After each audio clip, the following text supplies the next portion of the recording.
Welcome, everyone, to another chapter of Murder in Stratton County. A murder mystery with twists and turns. Written by Elizabeth Spoon and Ryland Mason. Narrated by me, Brian Shepard.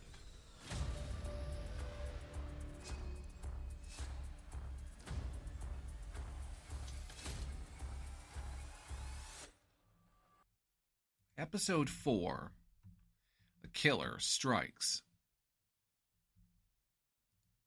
It seemed like the day just kept getting worse for Brian, who instructed Dugan to have Miss Winchester sent up to his office.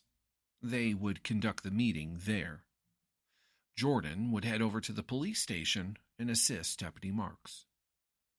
This is turning into a nightmare, Brian thought, as he paced back and forth in his office. The killer is now bold enough to kill within the police station. Complete madness. Diego wasn't sure what to do as he watched the mayor walk around like he was in a trance.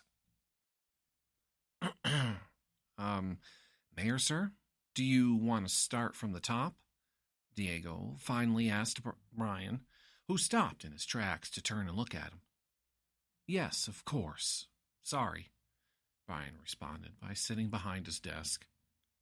He told Diego everything. Everything, including the ship and Judge Patel, which is how Doobie was involved and was in jail. Even though it bothered him, he even told him about hiding in the house from the killer, only to have whoever leave behind a skull and bones in his car. This story is going to sell papers like crazy. Diego pretty much had enough for 2 separate stories. The one thing he was asked was not to publish the murders just yet. The story about the cruise ship and Miss Patel, that was fine. Before leaving his office, Diego stopped and turned to Brian, who was getting up from his chair. I cannot promise to hold the story forever, Mayor. Shock. Did he just say what Brian thought he just said? Which is totally out of character. I'm sorry? I won't sit on a good story, not one that keeps going. Can you at least wait until after the ball, and then you may print? Diego stood there for a moment contemplating it in his mind. It was only 3 days away. He was sure he would be able to hold off for now, as someone else would most likely end up dead in between waiting. That works. Besides, my mom and I are going, and I wouldn't want to make her mad before that. She's looking forward to it, Diego said, agreeing to wait till after. Well, that took care of that, Brian thought, as he got ready to meet with the FBI, Dugan, Jordan, and Marks. This should be interesting for sure. Valerie Winchester was a no-nonsense, 5'6", slender woman with shoulder-length brunette hair, which was braided up into a bun. Stylish, wearing a navy blue pantsuit with a white top, and of course, with the perfect shoes to match. Brian noticed all of this as she entered the office. Her body language is what made him determine she was no nonsense. When it comes to first impressions, Brian always has been a good judge of character. So if this proves to be correct, then they should get along just fine. Following Miss Winchester was Jordan, Dugan, and Deputy Marks. Hand stretched outward, Valerie was the first to make her introduction, not waiting for anyone else to do it, apparently. I am sorry to be meeting you under these conditions, Mayor Shepard. Director Valerie Winchester, here to assist in this investigation and see if we can't find those responsible. She finished as Brian let go and motioned for her to take a seat in the armchair next to him. The others didn't seem to matter, as they just found their own seats. Jordan asked Debbie to bring coffee for everyone before joining the rest by standing beside Brian. This was the second time that I had received reports of suspicious killings and Governor Prescott somehow being involved. Your friend Cam made a call into the agency out of concern. However, they never looked into it. Then I get a call from Sheriff Ratchet telling me the same story, plus a murder. Doobie now makes 3. Do we know what the note said that he left? Brian asked, hoping that whatever it was more than what he was told on the ship. A definite name, a plan, anything that would point to someone solid, instead of speculation and hearsay. Well, the note pretty much contained what you were already told. However, he did include Governor Prescott, Sophia Patel, and says he is certain that there is a third person. I understand that this must be difficult for you, considering he is your father, she said, looking up at Jordan, who was drinking his coffee that Debbie had passed around, only to vanish back to her desk. I do not speak with my father, not after the way he treated me. I am surprised that he would go this far as to be involved in a plot to kill, Jordan answered. Yes, well, I'm sure you're the reason why Mayor Shepard is still alive, taking a moment to sip her coffee. I don't follow, he said, looking at her confused. My friend here seems to think that the killer is toying with you, keeping Brian alive just to mess with you. He knows you care for him, so why not just drag it out? Dugan piped in. Almost sounds like the Ryland Mason book Darby gave me to read. He likes to prolong bad stuff. Marks blurted out. Everyone just looked at him, not knowing who the author is. Brian, of course, rolled his eyes as he squinted and looked into the direction of the door. Damn you, Darby. Marks, you really shouldn't read that stuff, Brian said, surprising Marks as the rest just listened, baffled. Huh? Why not? I think he's all right. Because your eyes will go cross-eyed from trying to read all that garbage. You don't want a lazy eye, do you? Oh, you're just joshing me, Marks replied, waving off Brian. Babe, that's not very nice. You're just mad that he never put you in one of his books. Don't be a sourpuss. It's not a good look on you, Jordan said, kissing Brian on the top of his head. The meeting concluded after that. Valerie would head to New York City and look into the governor's dealings carefully. Not sure who he was willing to have killed. Then again, if he's willing to have the mayor killed, then an FBI agent was nothing. Jordan reported that the syringe contained bleach. Of course, when injected into the heart, well, you know the rest. Oh, I almost forgot. We are finished gathering evidence on the mayor's car, Dugan said as he made his way to the door. Oh, well, you see, something positive, Jordan said as he followed Dugan behind.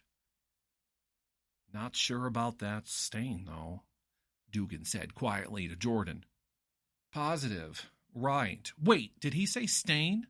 Brian asked as Jordan and the sheriff scrambled out the door.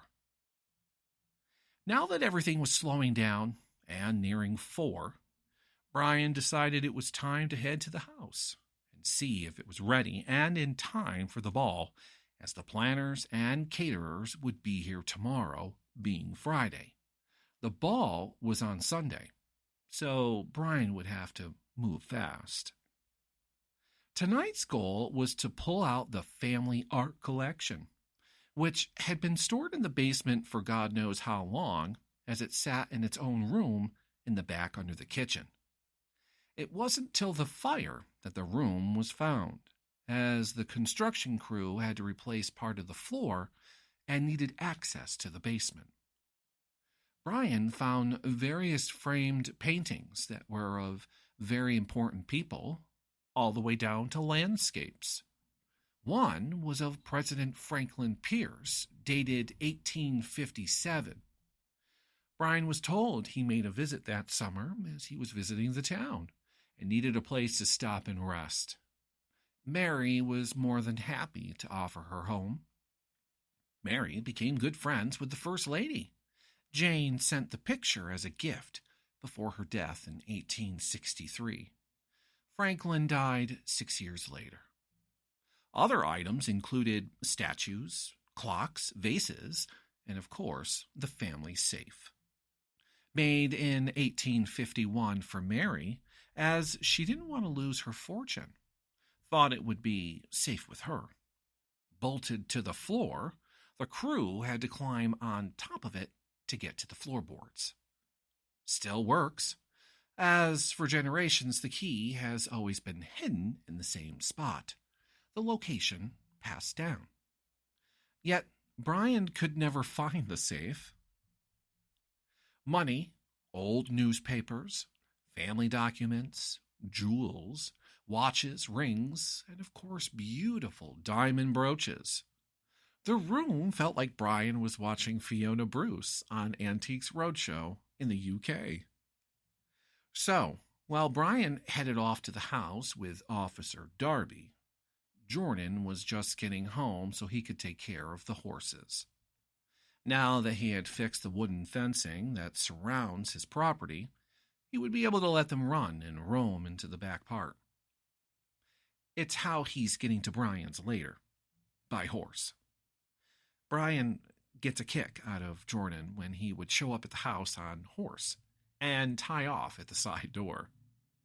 Well, when you're that close, and it got Brian on the horse as well, as then they would ride together.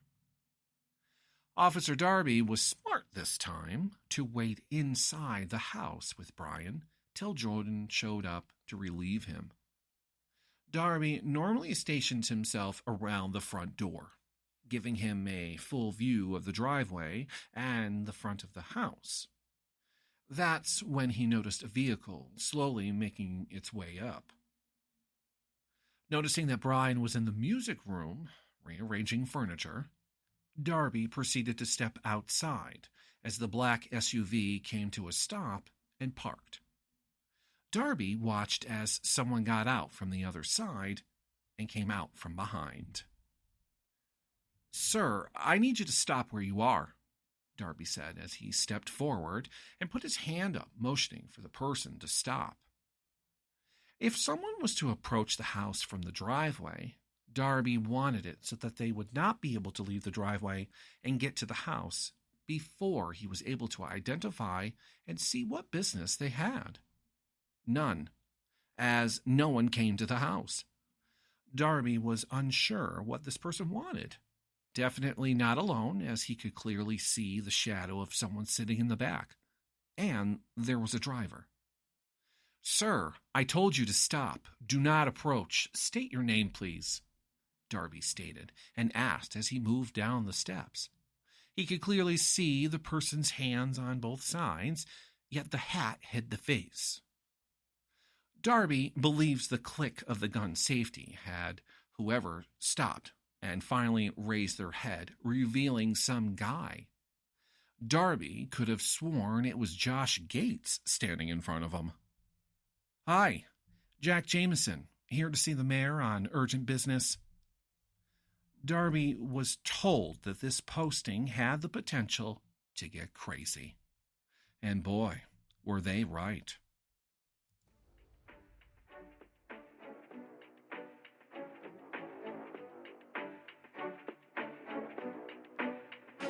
Hey everyone, Rylan here. Just a quick reminder that you can find more information about me and the stories I write by going to my Facebook at facebook.com/author.r.mason. From there, you can find updates, follow me on Instagram, talk to me, and more. Thank you for taking the time to listen and for the support. An R. Mason Media Production. Copyright 2022.